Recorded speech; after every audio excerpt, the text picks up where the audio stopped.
इंग्रजी माध्यमाच्या शाळेत शिकणाऱ्या मुलांना मराठी विषयाचं उत्तम शिक्षण मिळालं तर इंग्रजी माध्यमात मुलं शिकत आहेत याची काळजी आपल्याला राहणार नाही, असं मत न्यायमूर्ती अभय ओक यांनी मांडलं.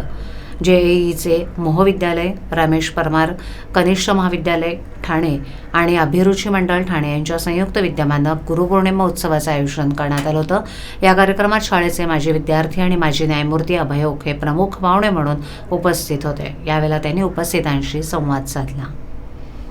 सर्वोच्च न्यायालयात मी स्वतः आणि माझे ज्येष्ठ सहकारी भारताचे सरन्यायाधीश भूषण गवई आम्हा दोघांचं शिक्षण मराठी माध्यमातून झालंय.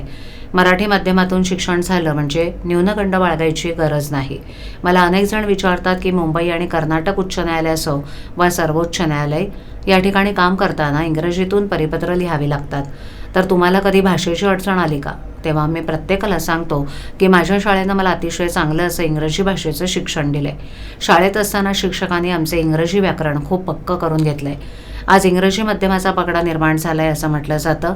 सगळी मुलं इंग्रजी माध्यमाकडे धावत आहेत. खरं तर ही काळाची गरज आहे.